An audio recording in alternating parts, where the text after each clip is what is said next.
Sainte Marie, Maman bon Dieu, pour nous, Saint Michel, tout bon ange bon Dieu, pour nous. Saint Jean-Baptiste et Saint José. Bonjour à tous, bonnes frères, sœurs, mauriciens, mauriciennes d'ici et d'ailleurs. Merci de nous rejoindre dans nos programmes Un Saint chaque jour. Dans ce programme-là, nous avons l'occasion de faire un peu connaissance avec ban saintes que l'Église invite nous pour célébrer chaque jour. Et nous pouvons aussi demander aux autres, prier pour nous et intercéder pour nos familles. Aujourd'hui, le 2 novembre, l'Église invite nous à faire commémoration ban fidèles défunts. La fête des morts. Alors, la grande question, qui fait nous bien prier pour les morts? Est-ce qu'ils n'ont pas fini déjà aller? Cette question-là, souvent posée avec sincérité, lui révèle quand même une tension entre nous, la foi et nos douleurs. Le 2 novembre, l'Église invite nous pour porter attention, pour ouvrir nos oreilles vers le mieux discret mais puissant, celui des absents, le mieux de nos défunts, qui peut continuer à vivre dans le cœur de Dieu et dans nos cœurs. Ce jour-là, ce n'est pas un jour de tristesse, mais un jour d'espérance active. L'origine. Sur racine, ça fait là, il sorti dans mon monastère. Dans mon monastère, c'est une commémoration d'un défunt, et ça, il a commencé depuis le Xe siècle, avec un saint qui s'appelle Saint Odilon de Cluny, qui fut institué en 998, la journée de prière pour les âmes du purgatoire dans le monastère Cluny, clunisien. Et ça, Peter finit étendre à toute l'Église. Et petit à petit, sa pratique-là finit répandre dans toute l'Église latine. En 1915, Benoît XV autorise un prêtre pour célébrer 3 la messe ce jour-là, en réponse à un million de morts de la Première Guerre mondiale. Alors, le lien avec la Toussaint, c'est quoi? C'est que sa fête-là, il est placée juste après la fête de la Toussaint, le 1er novembre, et il rappelle-nous que l'Église, c'est une communion vivante. Ban saint, ban vivant et ban défunt, nous tous en chemin vers la lumière. Alors, pourquoi la fête-là est essentielle pour nous la foi? Parce que la fête des défunts, c'est un acte de foi dans la résurrection, un acte d'espérance dans la miséricorde divine et un acte de charité envers ban qui fin aller avant nous, ban qui fin précède nous. C'est une communion avec ban saint, c'est un mystère vivant. Je connais, la communion des saints, c'est un mystère vivant. L'Église enseigne nous qui nous forme un seul écho mystique uni dans le Christ. Et ça, l'écho-là, il a 3 dimensions.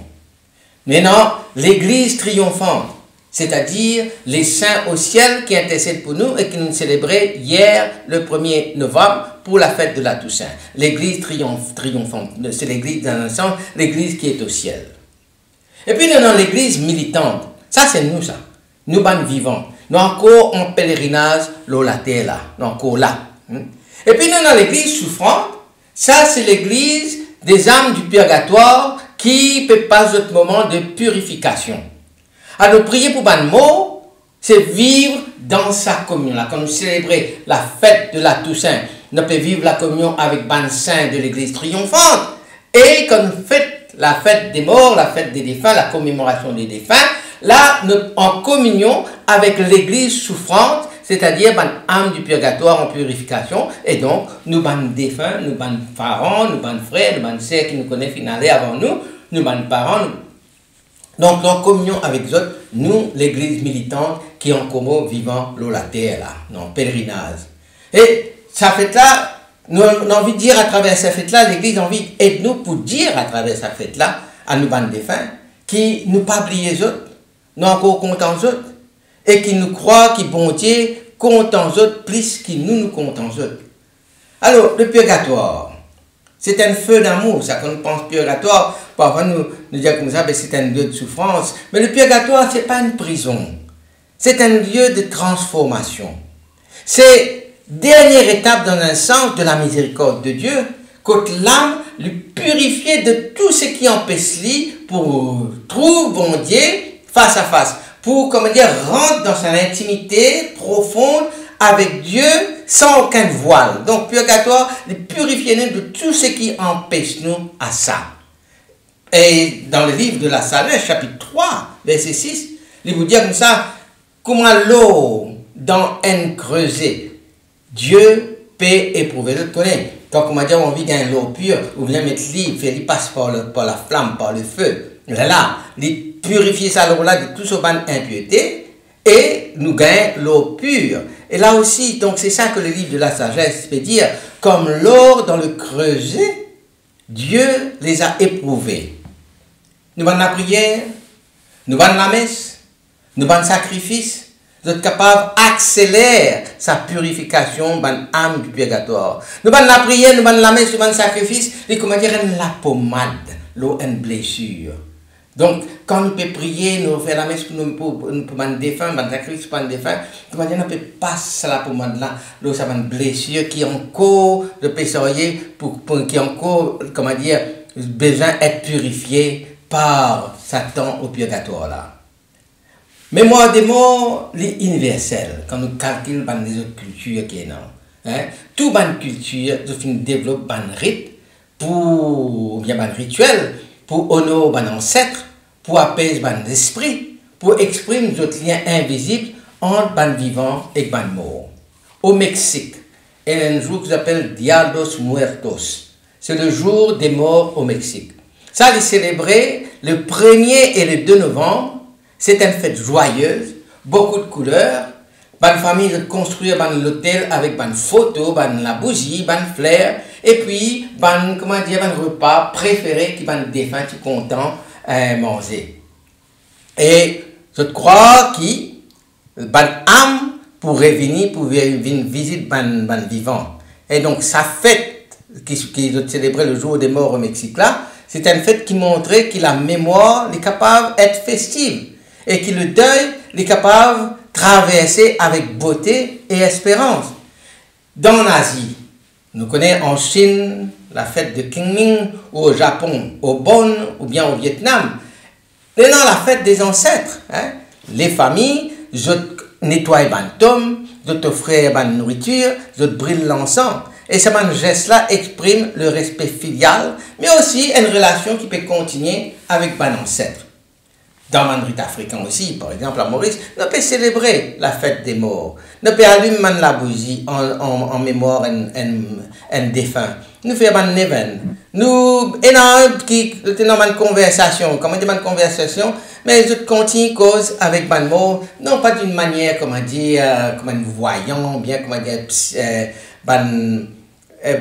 d'une manière occulte. Mais comment dire, et dans sa conversation qu'elle est comme si la personne est encore toujours là, il est encore toujours peut vivre, il est encore toujours peut marcher avec les autres. Cette pratique-là, parfois, les mélanger avec un syncrétisme, mais il montre quoi? Une soif pour garder un lien. Une intuition spirituelle qui la foi chrétienne capable de purifier et capable d'élever.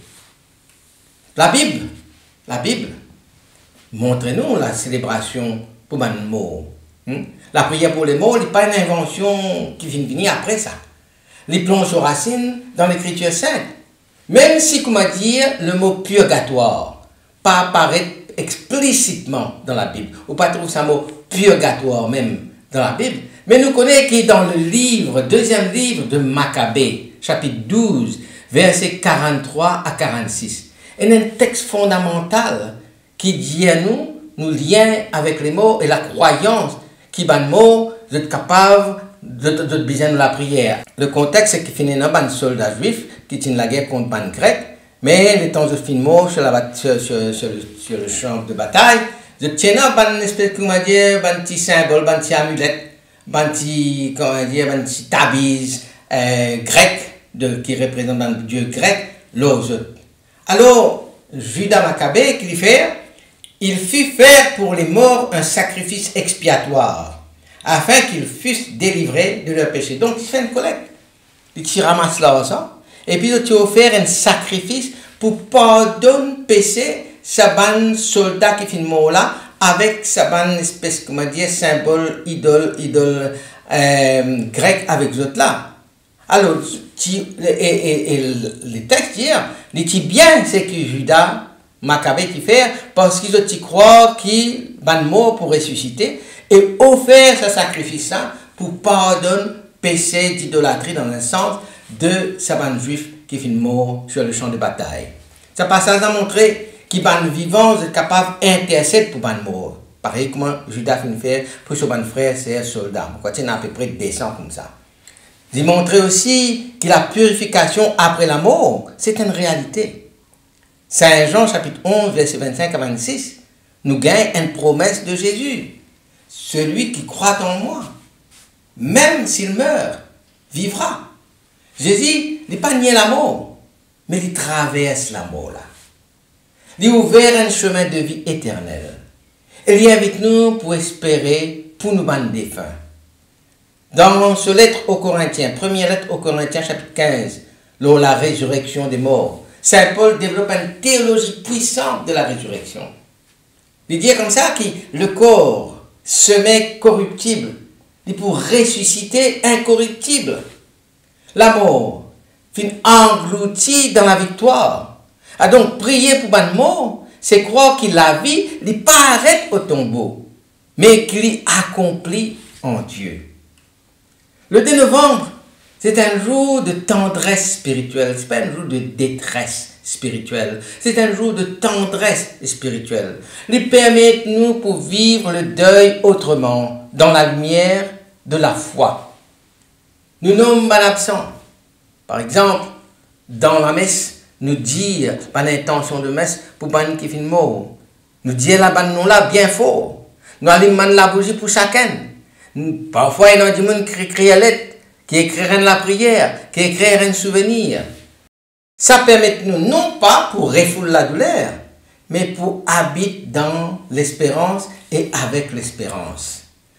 Ça, la prière là, il transforme justement nos deuils en prière. Quand nous faisons la messe, quand nous récitons un chapelet pour les âmes du purgatoire, quand nous faisons un acte de charité en leur mémoire, nous deuil les vignes fécondes, ils portent du fruit. Les vignes une offrande, les vignes une espérance active. Donc nous deuil les transformer en prière.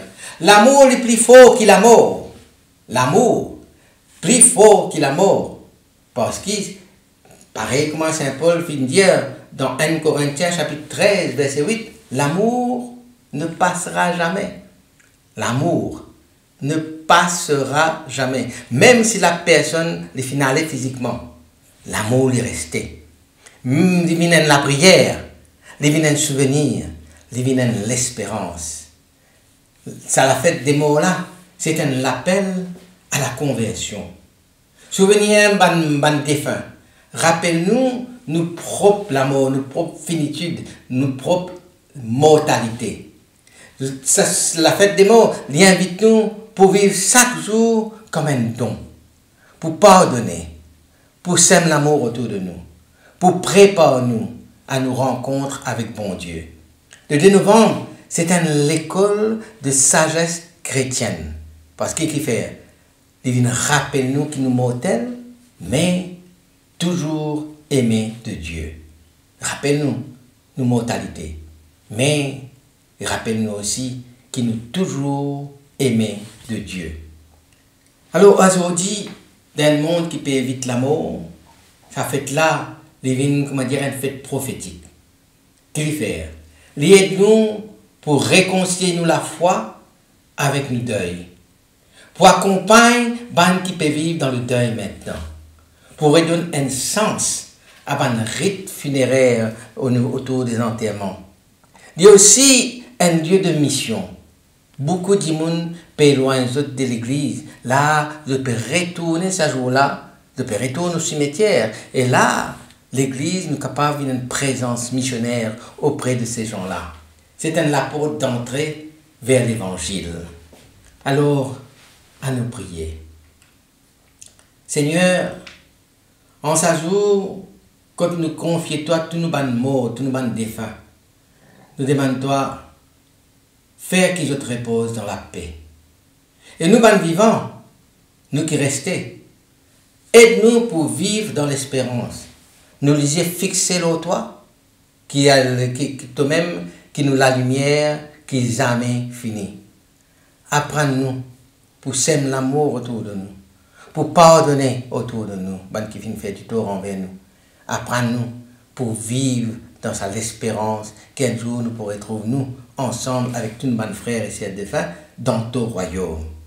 Et quand ce jour-là vient, quand nous ici nous allons aller, quand nous l'air fin arriver, accueille-nous dans ton miséricorde. Amen. Qui bon Dieu bénisse autres et toujours bien proches. Qui sur l'esprit habite toujours dans eux. Qui les protège toujours et partout. Au nom du Père et du Fils et du Saint-Esprit. Amen et à demain. Saint-André et Saint-Matthieu, priez pour nous. Saint-Jean, Saint-Marc et Saint-Luc, Priez pour nous, priez pour nous, priez pour nous. Sainte-Marie-Madeleine et Saint-Étienne, Priez pour nous, Saint-Ignace et Saint-Laurent,